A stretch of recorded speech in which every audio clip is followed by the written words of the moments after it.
সচিবালয়ে অফিস করছেন প্রধানমন্ত্রী তারেক রহমান। দিনভর নানা কর্মসূচিতে অংশ নেবেন তিনি।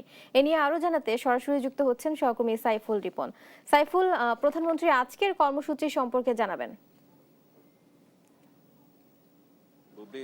সকাল ৯টা নাগাদ প্রধানমন্ত্রী তারেক রহমান মন্ত্রী পরিষদ বিভাগের যে প্রধানমন্ত্রীর কার্যালয়ে রয়েছে সেখানে অফিস শুরু করেছেন এবং শুরুতেই কিন্তু বেসামরিক বিমান পরিবহন ও পর্যটন মন্ত্রণালয়ের মন্ত্রী প্রতিমন্ত্রী তাদের সাথে বৈঠক করেছেন তিনি। এবং এরই মধ্যে কিন্তু আপনার মাধ্যমে দর্শকদের জানানো হয়েছে যে ইতিমধ্যেই আন্তর্জাতিক রুটগুলোতে আরো অধিক সংখ্যক রুট খোলার পাশাপাশি বিমান সংগ্রহের কিন্তু চেষ্টা চলছে এবং ইতিমধ্যেই 14টি বোয়িং বিমান কেনার সিদ্ধান্ত নিয়েছে সরকার। এবং এর পাশাপাশি হজরত শাহজালাল আন্তর্জাতিক বিমানবন্দরের যে থার্ড টার্মিনাল রয়েছে সেটি কত দ্রুত চালু করা যায় সেই বিষয়গুলো নিয়েও কিন্তু আলোচনা হয়েছে বলে আমরা জানতে পেরেছি। এর পাশাপাশি আজকে আরো বেশ কয়েকটি গুরুত্বপূর্ণ বিষয় নিয়ে প্রধানমন্ত্রী তারেক রহমান সংশ্লিষ্ট মন্ত্রণালয়ের যারা মন্ত্রী প্রতিমন্ত্রী রয়েছেন এবং সচিব সহ ঊর্ধ্বতন কর্মকর্তারা রয়েছেন তাদের সাথে বৈঠক করবেন। এবং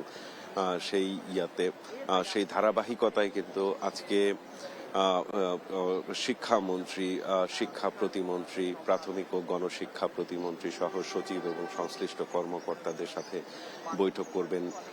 দেশের শিক্ষার যে সামগ্রিক কার্যক্রম চলছে সেই কার্যক্রমের সার্বিক পরিস্থিতি আজকে সেই বৈঠকে আলোচনায় উঠে আসবে বলে আমরা জানতে পেরেছি। এছাড়াও বিডার চেয়ারম্যানের সাথে বৈঠক করবেন প্রধানমন্ত্রী তারেক রহমান। এবং আজকের দিনের অন্যতম আরেকটি গুরুত্বপূর্ণ বিষয় হচ্ছে বৈশ্বিক কারণে যে যুদ্ধ পরিস্থিতি চলছে যুক্তরাষ্ট্র, ইসরায়েল এবং ইরানের মধ্যে। সেই যুদ্ধের কারণে কিন্তু সামগ্রিকভাবে তেলের বাজারে বৈশ্বিকভাবে একটি ব্যাপক প্রভাবের মধ্যে রয়েছে এবং সেই প্রভাব মোকাবেলায় বাংলাদেশের যে করণীয় সেই করণীয় বিষয়গুলো নিয়েও কিন্তু আলোচনা হবে। এবং তেল সহ জ্বালানির যেই সরবরাহ নিশ্চিত করা সহ এর মজুদ নিশ্চিত করা সহ সামগ্রিকভাবে তেলের বাজার নিয়ন্ত্রণের জন্য এবং কোনো ধরনের সিন্ডিকেট যেন তেলের বাজারকে আরো অস্থির করে তুলতে না পারে সেই বিষয়গুলো নিয়েও কিন্তু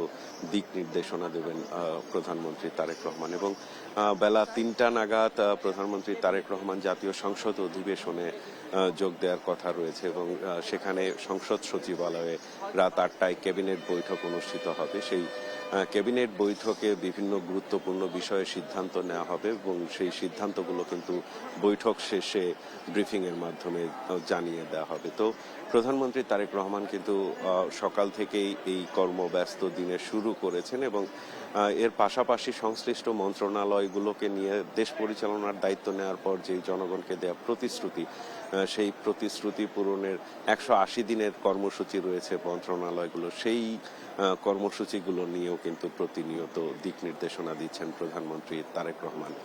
বুবলি।